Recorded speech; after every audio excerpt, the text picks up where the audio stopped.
Hello, everyone, and welcome to Perspectives.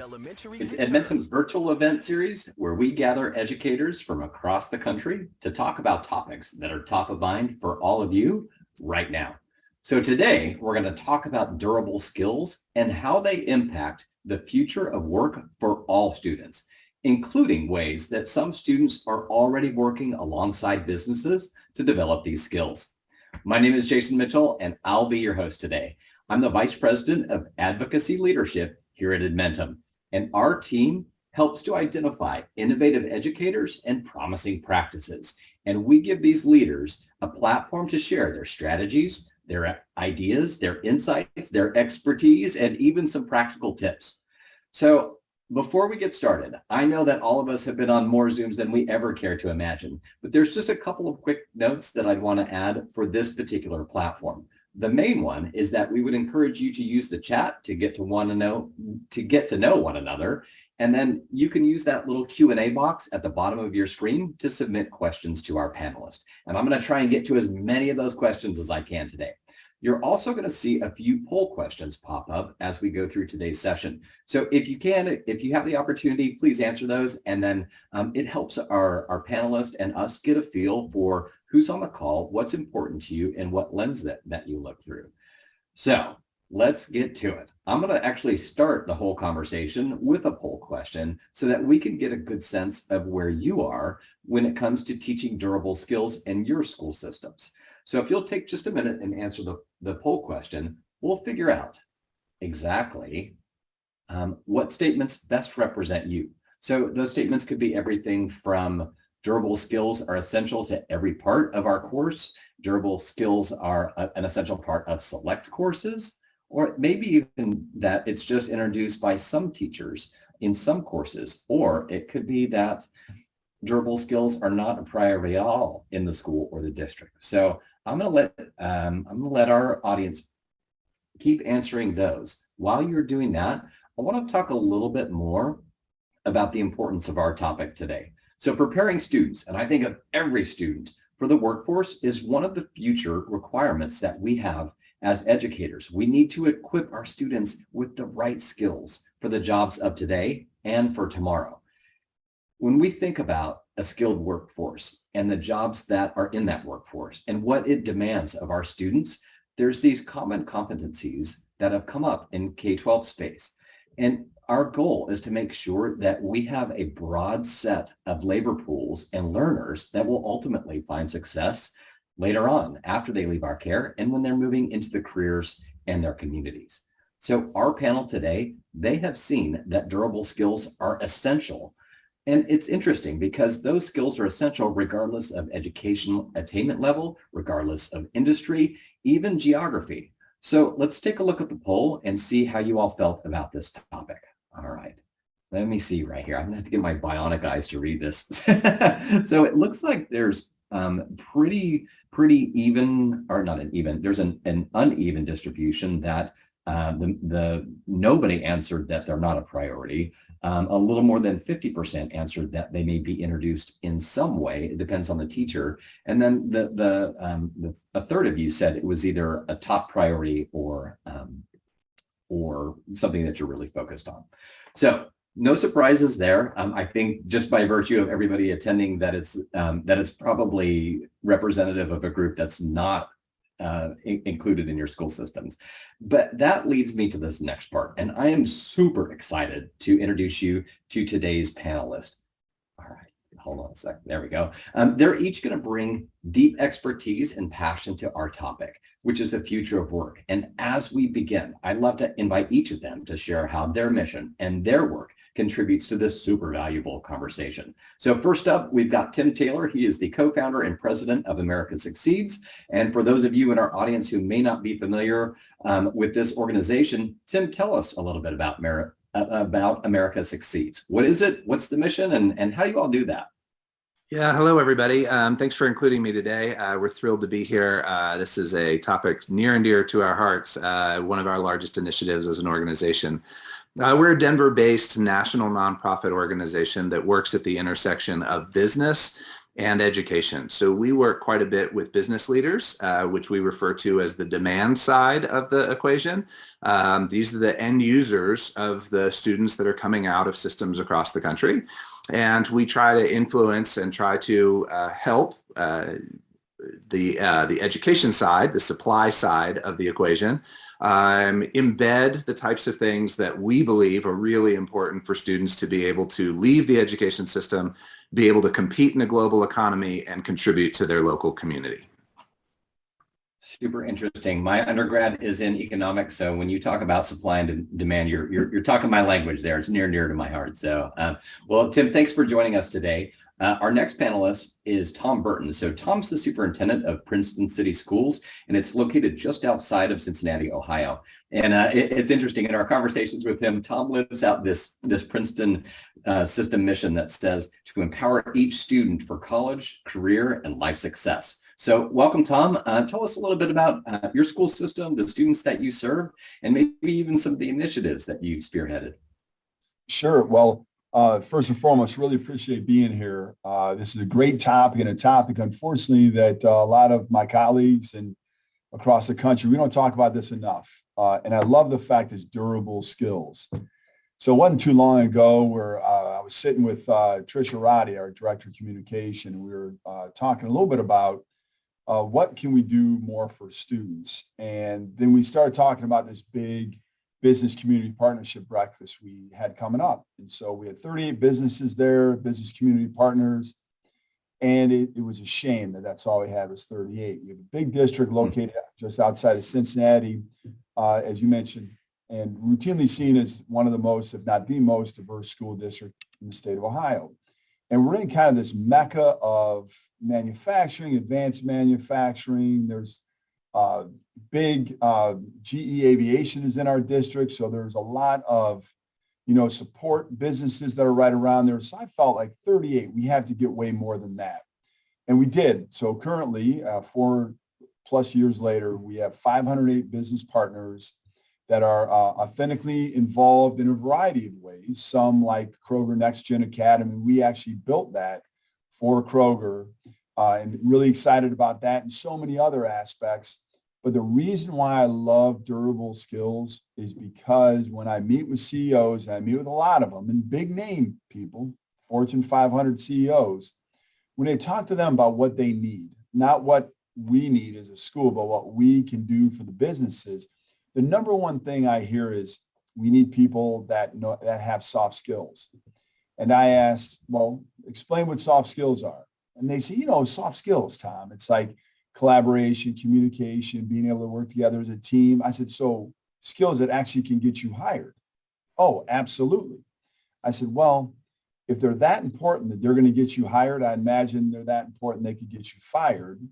Therefore, if it's that important, why would you say they're soft? Because that's a negative connotation. So I talk about it as professional skills, but I actually like durable skills even more. So that's a little bit about Princeton, as well as a little perhaps motivation in there as well. Yeah, it's interesting. I spoke with the CEO about that very term, durable skills. And that CEO said, I came out of the classroom. I was a teacher, and now I'm the CEO of a company. And it was my durable skills that empowered me to make that transition. It wasn't the technical skills that I learned in college, which was a really interesting sort of mindset shift for me, is to think about like what we need in order to be successful as learners. Tom, you also have been a pretty big key supporter of some legislation. I think the Ohio Alternative Pathways for Graduation initiative, as well as the Princeton Work Ethic Certificate. Those talk a little bit about the needs of students who are entering the workforce after high school. So when you think about those, how did these efforts sort of pave that pathway into the workforce? Well, I'm not an evangelistic person, but I do get on my soapboxes every once in a while. And this is one of those ones that I would get on. We have great support in Ohio for doing things differently. Typically, though, it's seen as in career and tech centers. And the lieutenant governor visit them quite a bit. There's legislation specifically supporting them. But I personally believe that the answer is comprehensive pre-K-12 education. We don't have a limit on the number of kids that we're going to try to give authentic experiences to. So when you look at these alternative pathways, you look at giving students credit for work experience, for other things. I think that's really, really important to get to this concept. If we truly believe in empowering students in general, right? I think we all agree that that's what the primary role of education is: empower them, develop the tools, the skills, durable skills, if you will, to be transferable no matter what you're doing. I think it's absolutely critical for us to get involved legislatively. So I'm always free with my words. So I have breakfast meetings, lunch meetings, dinner meetings with legislators. I have bourbon time with legislators as well. Appropriate, of course, but the reality is we have to do more for our kids. And I just said this, we had our business partnership breakfast. We had about 320, I always verify my numbers, about 325 attendees, including over 200 business and community partners. And I said this to them, that when it's all said and done, whatever pathway a child chooses based upon their strengths and interests, so going directly to college, going to the military, or directly into the world of work, no matter what they do, it only ends in the world of work. That's it. So we in schools need to do more, advocate more, be more, create more opportunities where kids can have these authentic experiences.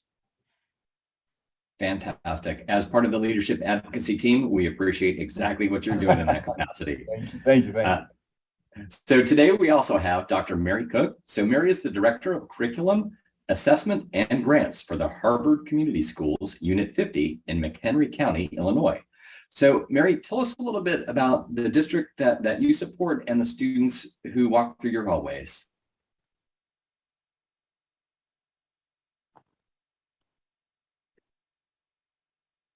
It would help if I unmuted.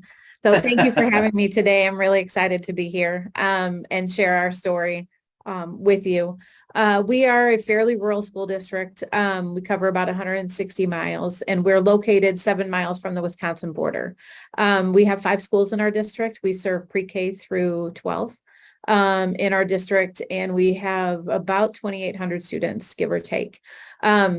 We are a high-low income population, and we are a high English language learner population as well. So we have a wide variety of needs in our district. We've focused a lot over a number of years on making sure students are college ready and have AVID program to help facilitate that. And in the last couple of years, we've really focused on making sure that our kids are also going to be career ready. Illinois has started working the last couple of years with the pathway endorsements, and students can get a content area pathway endorsement on their diploma when they graduate, which helps give them a leg up in the workplace industry, businesses, when they leave here. Because after going through a particular sequence of classes and having particular credentials awarded to them, they are already ready to enter the workforce. Paired with that is we are in our second year of a duo program, which is a dual credit, kind of a running start program. I'm sure some of you are familiar with that. But given our demographic, it's really important for us to help kids make college accessible. And so starting with their junior year, we have a selection process as sophomores, and then they start at MCC, McHenry County College, who is partnering with us to do the program. Some courses are taken as dual credit at our high school, and then the kids also go in the morning to MCC to get the college experience. They do that for 2 years, and then they'll be graduating not only with their high school diploma, but also with their associate's degree. And so for our kids that, come from poverty homes, this makes college so much more affordable, because if they're looking for 4-year, they already have 2 years done. They can do 2 years and move into a credentialed program through MCC and enter the workplace as well, having that associate's degree, which also ups their livable wage considerably. So we're really excited about these initiatives that we've gotten going in the last couple of years and continue to work through.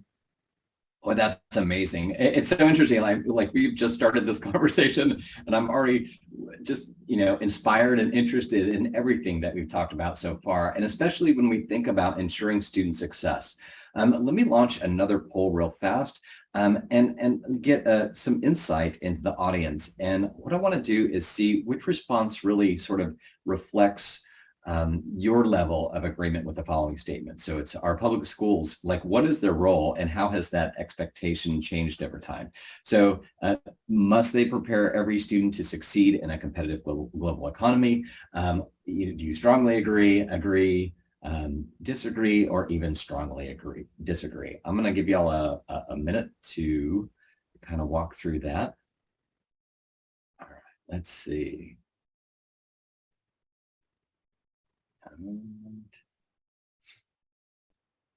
Okay, looks like everybody's walking through this. I have a good sense of where it's going to land. But while we're walking through that, I think that one of the topics that I want to just introduce as we move into our next section is, has the purpose of education changed for us? And I mean, we acknowledge that preparing our students for the workforce of the future, it requires that we equip them with these skills that they need to be successful in jobs that we have no idea what they're going to look like, much less, having a sequential path to prepare them for that. And when we think about, we've got this time right now where technical skills are needed for jobs, and those skills are evolving super fast. But there's also, as you all have alluded to, this really important set of durable soft skills that last a lifetime and could empower a student's entire career. So I did want to just come up with a definition that we had talked about to frame the conversation. So I'm going to use America Succeeds definition of durable skills, and their definition says durable skills is defined as a combination of how you use what you know. So those skills like critical thinking, communication, collaboration, and creativity, as well as character skills. So things like resilience and leadership. So just for that common ground that we can all go from. All right, when we look at these results, not surprising at all, I think all of you strongly agree that the role of our schools is to make sure that our students are successful no matter what comes next in the rest of their careers, whether it's academic or right into the workforce. So since we've defined it, let's get into it. So Tim, I want to start with you. A headline of an article that was published in eSchool News last May, it called durable skills like the next big thing. And when we think about headlines like that, it almost makes this topic sound like a trend. But what we know is that research tells us a little bit different story. So from your perspective, why is it so important that we elevate this conversation about durable skills right now?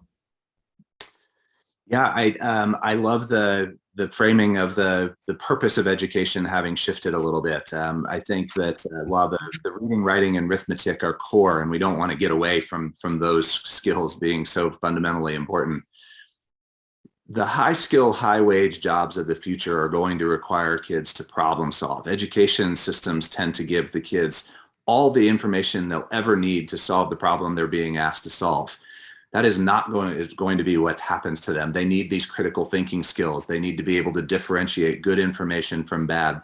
The sum total of information is available on every kid's phone or computer. So the memorization and some of the things that were important when I was a kid in school are becoming less and less important to how a young person's going to be able to compete and be able to contribute to their communities, right? This is what we want to build strong communities, is that those kids ultimately go back and have the capacity to do that. Our work around durable skills really came out of talking to employers who over and over said to us, if we just had kids that could do insert whatever durable skill is important to that particular employer, we could teach them the technical skills that they need. And as we've dug into this, what we found is that if you're between 18 and 24 years old, the number one reason you would lose a job is because of a lack of durable skills, not technical skills. It just goes to show that the employers are willing to teach the technical skills, but they can't abide by having somebody come in who can't do the durable skills and the things that are necessary to be a good teammate, to be able to collaborate, communicate with their peers. So it started to elevate for us that what we kept hearing from is whether you were in the STEM field or whether you were in manufacturing on the CTE side or whether you were in the healthcare field, we know that the education system gets asked a lot, and career prep and having kids choose when they're in high school which one of those pathways they're going to go into is really rare. But giving them that robust experience so they're prepared is important. And these durable skills are at the heart, as you said, of every industry, every geographic area in our country, and regardless of what level of education attainment you get when you ultimately enter that. We had all the anecdotal evidence, and I'll just add quickly that we did a study. We identified the 10 durable skills characteristics. And because employers don't ask for exactly that word, what we did is we came up with 10 synonyms for each of those. So somebody may say grit, somebody else may say determination. We were trying to get at the core of what that looked like. So we had 100 terms, and we partnered with a company called MC Burning Glass that does a lot of research on jobs data. They have every job that's ever hit the internet and available to them. And we looked in 2020 and 2021, and we ran those 100 terms through 80 million job descriptions around the country. And not surprisingly, 7 of the top 10 most in-demand skills across those 80 million jobs were durable skills. These are the common denominator across skills across the country and that employers are asking for. And as we're seeing a shift by employers to more skill-based hiring, these skills become the differentiator for a lot of kids or a lot of employees who are seeking jobs. So they're embedded in the high wage, high skill jobs of the future. They are sort of the second rung on the career ladder. If you don't have these skills, it's very difficult to advance. For low income students, this is a ticket to a family sustaining wage to be able to get into these jobs and move through. And I'll even sort of make light of it in a way that we've talked to a number of people who are very high up at companies who, as we describe this, will sort of hear what durable skills are and say, oh my gosh, I don't even have any technical skills. I've built my entire career only on durable skills. It's all I've got. And so I think the importance of them can't be overstated. Wow, that's amazing. And it's interesting that you say that because I sort of feel that same way in my career, very much so. Tom, I'm going to ask you this question. So big data has really brought visibility to the skills that are required by employers in job postings. And I think Tim just really painted that very clear picture of what it is that the labor market wants. So when we think about an individual student's pathway or their level of attainment or where they live, and we know that these durable skills are in a very high demand, how do you cultivate career-ready students in your district? Yeah, it was interesting. Earlier today, we had another district. I'm blessed to say this, that we have a lot of districts come visit us. We have an innovation center led by Chris Rojas, do amazing work. But it's about thinking differently. And I said to the visitors that if it's important, it's important. And what else do we do in education that is more important than helping kids get ready for their life? And their life is ultimately always about a job. So there's great work that happens all across this country. I get motivated by like Dr. David Miyashiro from Cajon Valley, who does great work specifically around the strengths and interests and using products, real world learning and Beable. Just great work being done there. And the reality is that you have to make it part of the curriculum when you can, assignments when you can. We'll talk a little bit later about our business partnership program, but you have to have events that matter, and you have to have the more consistency you could have. And it's also about doing research yourself. Show of hand. I would like to see how many people have got on the Durable Skills website. It's amazing.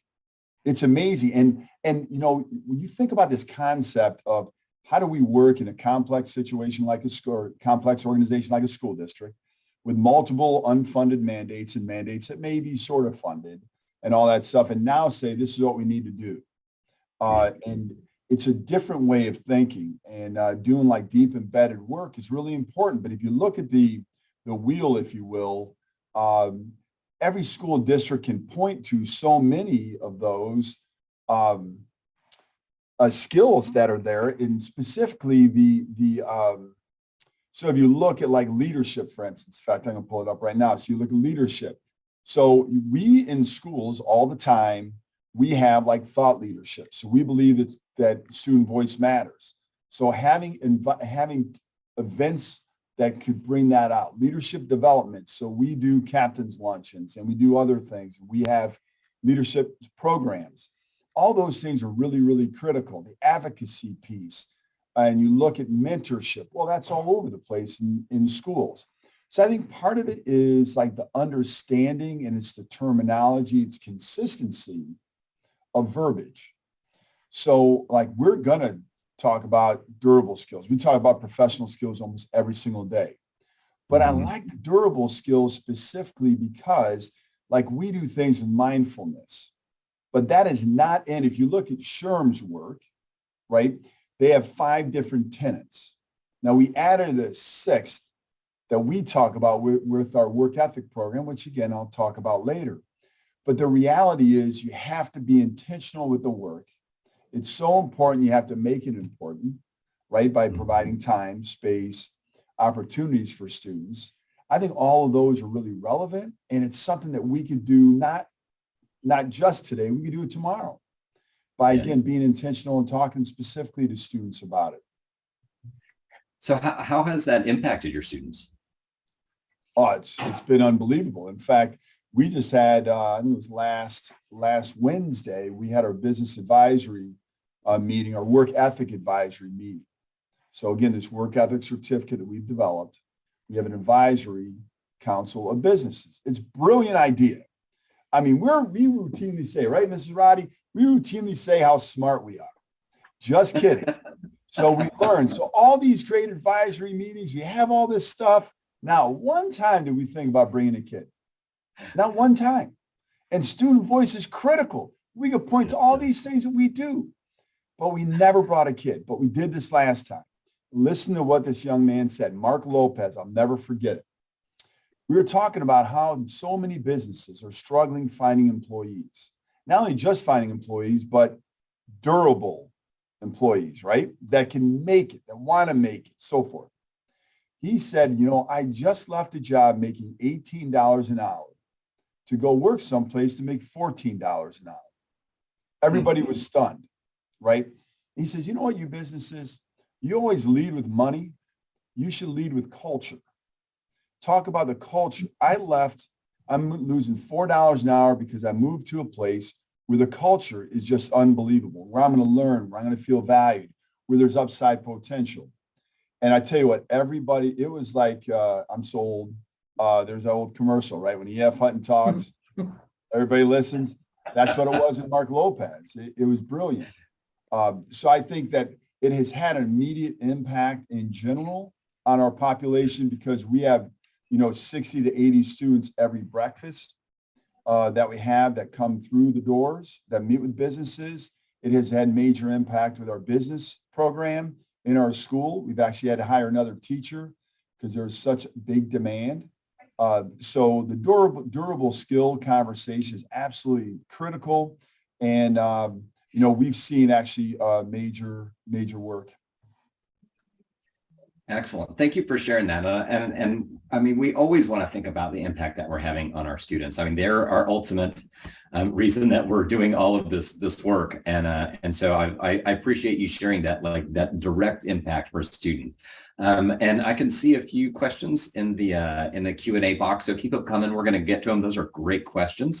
I'm going to shift gears a little bit and perspectives a little bit, because I want to ask Mary from your perspective, because you look through a different lens within a school district. And, I mean, so Tim and Tom, all of us have been talking about these durable skills, and they're prized by employers because they can really, change the whole trajectory for a student for the rest of their life.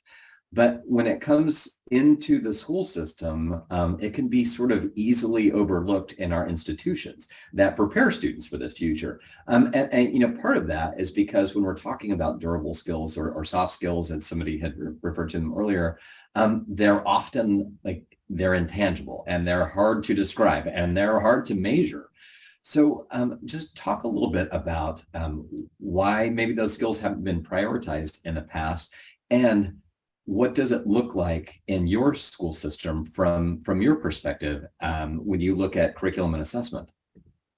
I think in the past, a lot of teachers kind of felt like that wasn't their job, that, when kids get the job, then they'll learn those things there, and that cooperative education and giving speeches or presentations in class are preparing them for that next step.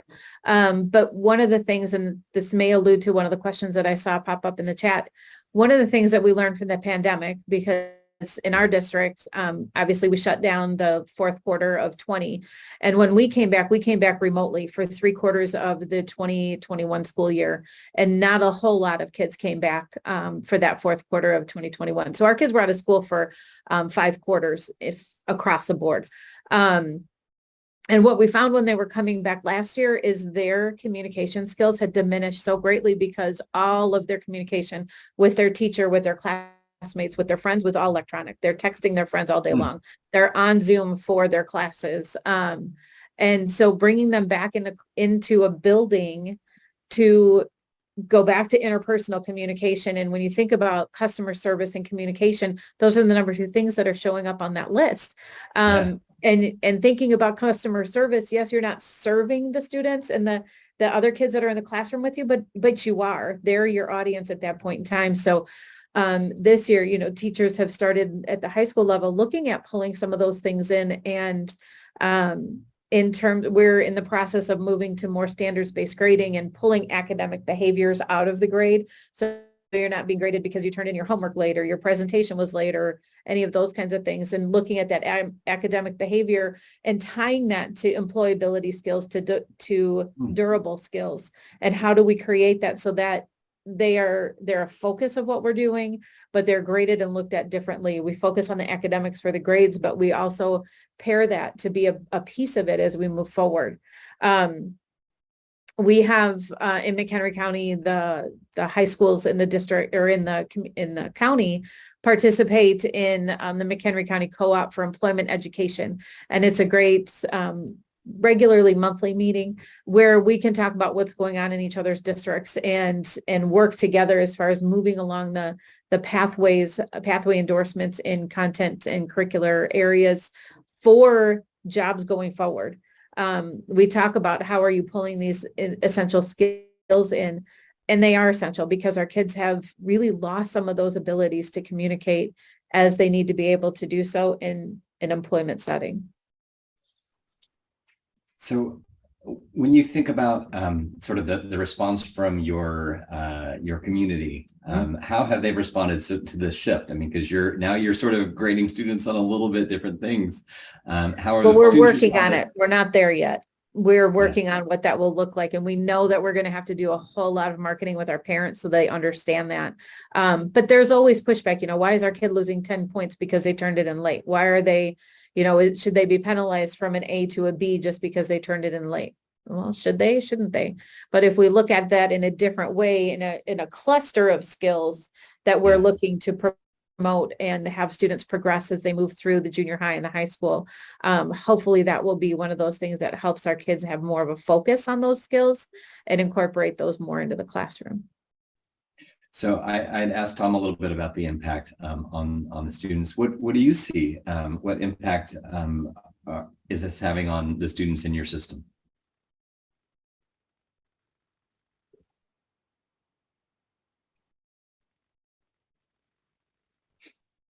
Uh-oh. Well, uh-oh. Did y'all hear me okay? Thumbs up, thumbs down.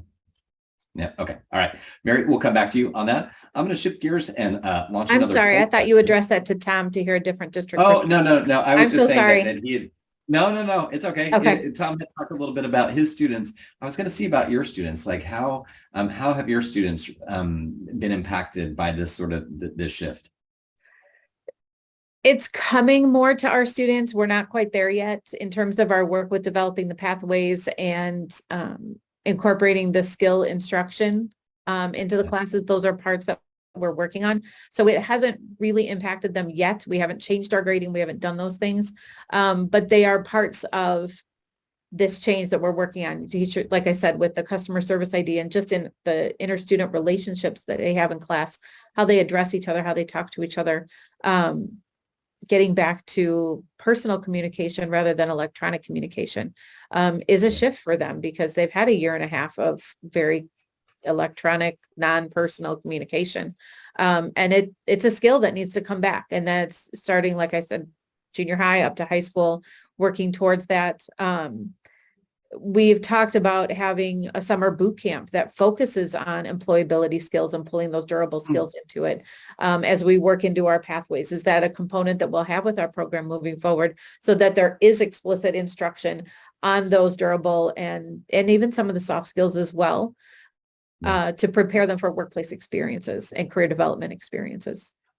You know, I appreciate your sort of like transparency and vulnerability and saying like, we're not there yet. And you know, I think that's part of this experience is to know like, you know, this may be the end goal of what we're trying to achieve, but it's work and it's hard work. And there's things that come up that were sort of unexpected and, you know, getting pushback in certain scenarios, we like, but why would you push back against that? So I think, I mean, it's helpful when people sort of share their experience and that this is challenging, but it's worth it.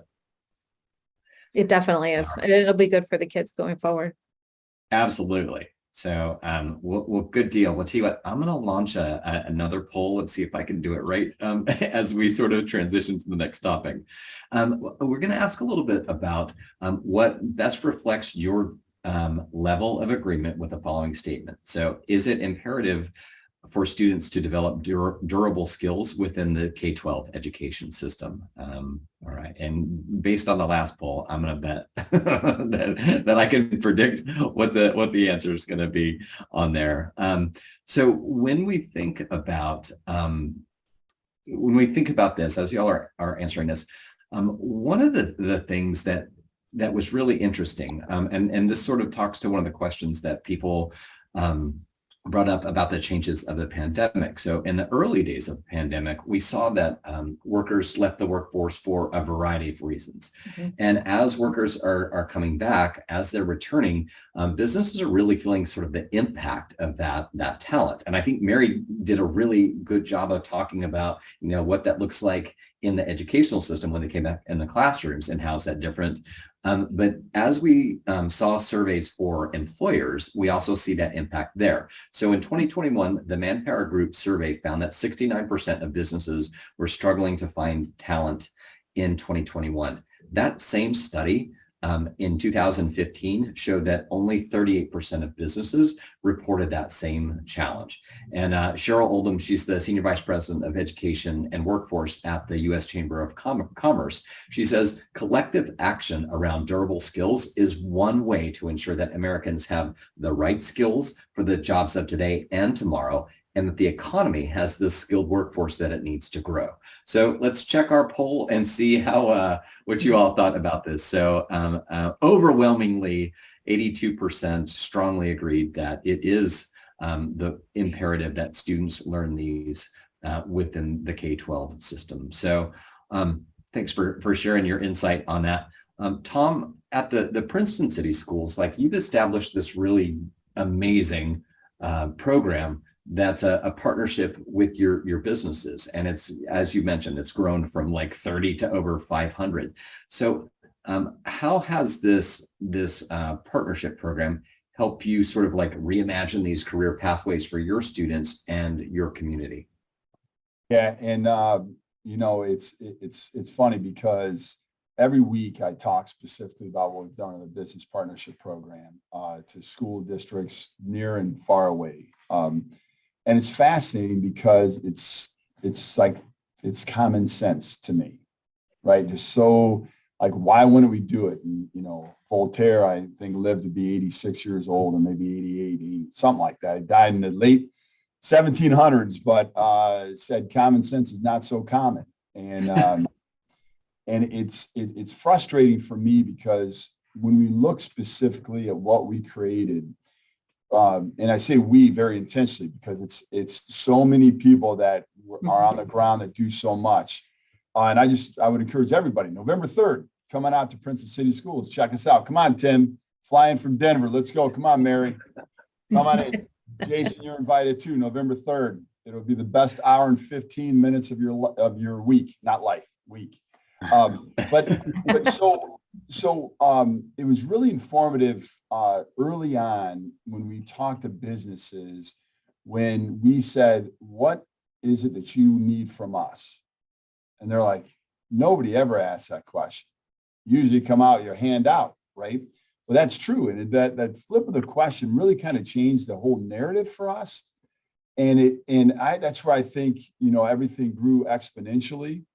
And we have had hiring fairs and we're brilliant. I think I mentioned that. Tricia, didn't I just say that? We are so smart to have a hiring fair in the evening when kids are working. Great idea, Tom Burton. So silly. But we flipped that from the evening to the school day. If it's important, it's important. And not surprisingly, we had 112 or 110 representatives from 61 companies. We had 81 students got employed at that event. And then on top of that, during our business partnership breakfast, it is not a hiring event. It's not about that. It's about the students learning more about the businesses learning more about their future employees. But not surprisingly, we've had hundreds of kids that have been hired in that event. So the impact has been really significant. It's been deep and real.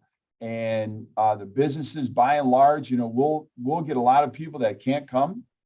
And they'll send us like excuses. It's almost like we have to like excuse their absence, right? We're schools. So they may say something like, geez, Tom, I'd love to go, but I'm sorry, my wife's getting ready to have the third baby. I'm like, okay, fine. That's an excused absence. No problem. But nevertheless, I think the business community partnership program has been great because it's not just business, although predominantly it is, but it's also some of our community leaders. So when you look at that, and we have two cities, 4 villages, parts of 3 counties, parts of 3 townships, man, the diversity in Princeton is not just in the beautiful students, it's also within the communities we serve. And so that's also another great opportunity to show the involvement that we believe is really important to the mayors, to the council people. And we have great partnerships with Northern Cincinnati Chamber of Commerce, Evendale Chamber of Commerce, Woodlawn, but it's that intentionality, inviting everybody together. We've seen tremendous impact. And I think the businesses would say the same thing. Well, I know they would, actually. They've told me. That's great. I love that. And I appreciate the different perspectives that the two of you bring on this. So, Mary, when I think about right now, you're looking at the curriculum and assessments that students are going through, and we think about, all right, so what technical skills do students need, and how do we prepare them, especially because they're evolving so quickly, but also when we think about those durable skills, and it requires us to really look beyond just like a traditional graduation to a set of skills that last a lifetime. So in your school district, how do your career pathways, how are they designed to ensure that students sort of develop these durable skills along the way? So the easy part of that is that one of the requirements that Illinois has as part of the pathways is you have to have team-based challenges. And so you have to possess these skills in order to participate successfully in the team-based challenges. So that has been an integral part of us making some shifts and looking at moving forward with these as we continue to develop different content area career pathways. We're starting looking at our low-hanging fruit. We have a successful CNA program where we partner with our local community college, and we can do some of the courses to front load that. We knew that some of our kids were not as successful starting out, and the first test that they take is really on medical terminology. So it's kind of used as a weeding out thing. So we created a medical terminology class that our kids could kind of front load and have that base knowledge before they got there and set them up for success.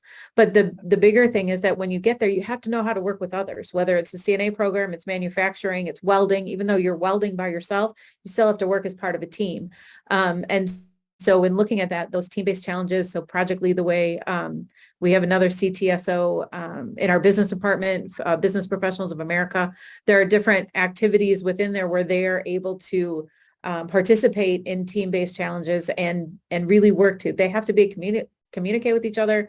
They have to be able to work as part of a team, because you can't do it in isolation and have the other three just take credit for it. Or you can't do it and ignore what they want. It's required. And so that has been a big part looking forward for our pathway endorsements, that we're looking forward to really seeing how those take off.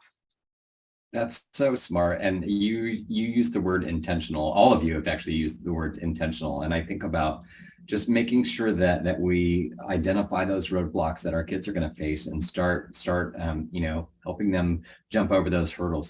That's really impressive. So we've talked about it a little bit from a leadership perspective. We've talked about it from a tactical and practical perspective. I want to bring it back up to the research side of the equation. And so, Tim, America Succeeds has been really at the forefront of the research and advocacy to identify and just elevate this need for durable skills training. So in an article in Forbes, it was May of 2021, you actually said, so we've launched this unique research initiative to start a national conversation about durable skills so that schools understand the importance of educating for them, and that corporate leaders recognize the urgent need to partner with education systems to solve their workforce challenges. Like, this is a different way of thinking and looking at things. So this is a long-term initiative that you've really built, but I'm curious about your perspective on, so, since that article came out, how have things shifted? And then I'm going to add a little addendum to that. How about since the pandemic, how have things shifted? Yeah, thank you. I want to start to get to the answer of that question by first recognizing Mary and Tom and mad props that their school districts have embraced this. This is not what we're seeing around the country. This is I think the poll question earlier, how much is this embedded in your coursework? And it's scattered, right? And so that's what we see much more of than this full embrace of durable skills. And I'll share an anecdote that I think was telling. And this was sort of as we were beginning the work, but we went around the country and we did a number of forums where we had political leaders, business leaders, education leaders, superintendents. And we had a business leader who was just really on the critical thinking aspect of it. I mean, he referred to a lot of the different durable skills, but just, was saying we need more of these durable skills. There was a superintendent on stage and he asked specifically, why can't there be more of these skills taught in our schools? This is what we need kids coming out with. And the superintendent said, we're asked to do an awful lot for kids, and there's not enough time in the day to add a critical thinking course. And the business leader sort of chuckled at the mic and said, with all due respect, you don't think critically from 11 to 11:45 and then go to math. And I think that as an anecdote, it's really important to think about embedding these skills through an entire day. And we ask an awful lot of teachers already. And what we want is for them to think about this as doing different, not more, but to embed these skills while they're teaching the content that they're already teaching. And there is not a class that in any school today where you couldn't add some durable skills in addition to the content that you're already teaching. And I think one of when we're talking about all the different sort of ed reform, we're steeped in the box of Carnegie units. And these are not Carnegie units. So it's hard to figure out what this looks like. And I'll share one other anecdote that I think is really telling. And I saw a question come in about how are people doing this? We don't have the foggiest. We are not educators. But the educators are being so creative as they're hearing about these skills. A teacher came up and said to us, think about all of the reading comprehension tests that kids take over the course of their time in school. And do employers really give somebody something to read and then ask them what they just read? I mean, do employers do that? I mean, right? Of course, an employer knows what's in an article or in a text that they're asking it. And the teacher said, look, we could just have them read that and then pivot and solve some problems based on what they just read that would demonstrate all kinds of durable skills, plus the fact that they comprehended what they were just reading. And it's those things that are going to bubble up from what's happening in classrooms where we start collecting this. And we just received a grant through the state of Indiana where teachers are sending to America Succeeds into the state of Indiana examples of how to do this. And I am really excited about the explosion that we see coming of great lessons plans, of examples of how to do this. And Mary mentioned, Tom, we're at the cutting edge of this, right? This is not just fully embedded in everything that's happening, but I don't think it's long before it will because of folks like you that are embracing this at such a level and emphasizing to their teachers, to their staffs, to parents, to others. Fundamentally, we get that these are the skills that are going to advance you throughout your lifetime. So I think the uptick in this is phenomenal. I wish we'd have started years earlier, but we're thrilled by the momentum and that we're seeing in this around the country. Yeah, you raise a really interesting point, and I'm actually gonna ask Tom and Mary their perspective on that, because you said like we're the researchers on this side of the equation, like, but what we don't know how to do is get started, and the research. I also totally agree with you. The research says that like that Tom and Mary are the outliers in the equation. They're not the norm in that. So I think what may be helpful for audiences is to understand just a little bit on basically like how to get started. Like, what do you teach? Where do you find resources? Like in general, is there a cost associated with this? What type of training and support and timeline would you suggest on that? So I'm going to ask from different perspectives. So like Tom, from your side, like how would you kick off something like this? And then Mary, from your side, how would you implement something like this? Or where would you start rather? Tom? Sure. So first of all, it's a mindset, right? So when we start talking about really kind of emphasizing, because if you just look at, I'm looking at the wheel right now. So when you look at the collaboration, tell me what classroom teacher doesn't have teamwork embedded in it, scheduling, leadership, collaboration, cooperation, and even virtual teams, right? So we learned all about that during the pandemic. So there's so much. I think it's just, again, we've talked about this so many different times, but that intentionality of bringing this out, right? So in the classroom, whether it's math, science, social studies, whatever level, we just talk specifically about the fact that this is a durable skill. Here are the competencies. Let's really do it. Now, that seems really easy, but it's not. I think, first of all, it's a mindset. You have to have the mindset that there's nothing more important than getting kids on the pathway to ownership. So we talk about that quite a bit because we know that people that own homes, that own cars, are less likely to do things they ought not to. We know that if you have a livable wage job, obviously you're less likely to rely on different support systems. And that's what we want. That's what we are encouraging people to do. And one of the biggest things is that when you're talking to those people that are dissenters about why we're doing this, and I've talked to plenty of them, literally hundreds and hundreds of people that say, Tom, but your focus should be on college. And I just ask a very simple question. I say, and then? What happens then, right? So it's like we absolve ourselves by trying to teach these durable skills, by having opportunities that kids can learn them. And then when the kids go to college, what do the colleges say? They're like, oh, you didn't prepare the kids. You know, they don't know how to work with people. They're not, not only collaborative, but they can't communicate. And the reality is these transferable skills can last a lifetime. And that is our job. So starting small, it is mindset. Work with your cabinets. If you're in the school, superintendent, work with your cabinet to develop that. And then, the old adage, you can lead a horse to water, but you can't make him drink, or her drink. It's not about that. It's about making them thirsty. And it's the oats. It's always the oats. Mm. That's great. I love it. I'm going to have to remember that. It is definitely the oats. Mary, from your perspective, where could school districts or school systems that want to get started with these types of initiatives, where could they start? So kind of piggybacking off of what Tom was saying, that's kind of where we're at, is like pulling those people together to have those conversations.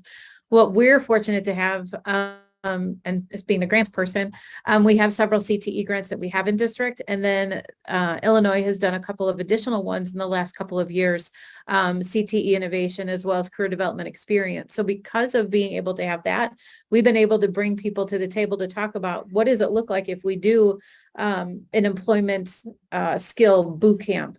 What does it look like if we partner with these businesses and expand the opportunities? Right now, a lot of our kids that have workplace experience, they're coming to us already having had a job.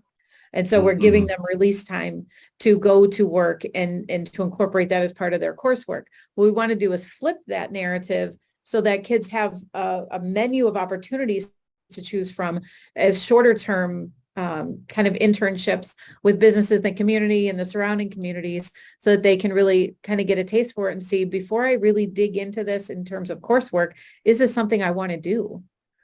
We know that kids aren't going to be like most of us probably are, where we entered education and we've stayed in education. Kids are changing careers. I believe the prediction is that they'll change like 3 to 5 times their career over the time that they work. We have to have transferable skills, as Tom was mentioning. We have to have them that are durable and long lasting, so that regardless of what area they go into, they're able to be successful. And so implementing things that have those cross-cutting skills, that have cross-cutting standards that will apply in a wide range of areas, is critical as we move forward. Yeah, it sure is. Tim, you've done some research on this. What would you add to that? Yeah, so we spend a lot of time doing policy and advocacy around the issues that we work on. And so one of the things I would add, Tom mentioned he talks to legislators frequently. For anybody in a district who is doing that, having a good portrait of a graduate that a state adheres to, that embeds these durable skills, will start to align a lot of things up. What we've also done quite a bit of research of looking at which states have good portraits of a graduate. And even the best don't typically have a curriculum that will ever lead a student to look like the image of what they have described as a portrait of a graduate. But I think it's a great place to start, because the community buys into having students exit at some point looking like this portrait. And so I think that's a really powerful tool, agreement among that place, getting employers, parents, other people involved in that.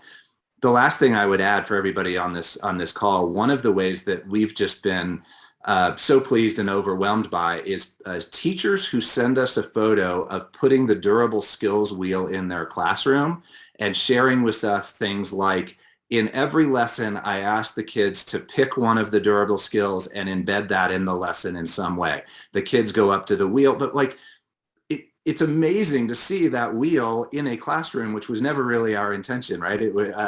So that's super humbling, really exciting. And also anybody who wants a copy of that wheel, we've been challenged to laminate them and send them out. Send an email to info@americasucceeds.org and we'll get my team on that. So a couple of thoughts as it relates to that. Excellent. Well, thank you. Well, tell you what, I was looking through the questions that were being posed to you all. I tried to serve them up in a way that was integrated in the conversation. And I think we've hit all of them so far, except for one. So the part about the best way to begin a conversation about durable skills, I mean, you all have sort of touched on that, and everything from community outreach, parents, legislators, looking at that graduate of a profile. We had a question about how the pandemic changed things. There is a question about any information about what careers might be fading versus growing, and related to that, does that prioritize the durable skills list? Tim, that sounds like it might be a little more research heavy question. If could they email that same question to you at info@America Succeeds? Yes, absolutely. And the one sentence answer to that is high skill, high wage jobs require more durable skills. Low skill, low wage jobs require fewer durable skills. Well, fantastic. I want to say thank you to all of you. Thank you for your thoughtful answers. Thank you for the commitment to the students that you serve and the hard work that you're doing. Like, this stuff it's challenging, but again, in the end, I would absolutely say it's worth it. And we here at Adventum we're proud to be part of that solution. So I did want to say, if you're looking for additional support in helping students build their college and career readiness skills and these durable skills that we're talking about, Adventum does work in this space. We have a large library of CTE courses, and it spans everything from introductory courses through CTE certification and preparation. They're popular business clusters, business communications, even some like really interesting things like drones and cryptocurrency. I wish I had taken that course, but these courses can be utilized by your students, your educators, whoever has a vested interest in this. And we also have academic courses that have these same types of skills embedded within there. So there are resources out there, and we can certainly help you create that intentional pathway to students who want to explore and develop these durable skills. So you're also going to get an email today with the recording of this session. In case you missed anything, it'll also have links to any of the solutions, research projects, or resources that we mentioned on there. So with that, we hope that you found this time valuable. I want to say thank you again to all of our panelists who participated today. Thank you for your time. We really, really appreciate you. And just know that we've got another Perspectives webinar coming up in October. It's more than ABCs, strategies for supporting the whole learner. And we've got some really exceptional leaders on there. So with that, I'll say thank you and goodbye. This is Jason Mitchell with Adventum signing off. Bye, all. Thank you. Thanks for your great conversation today.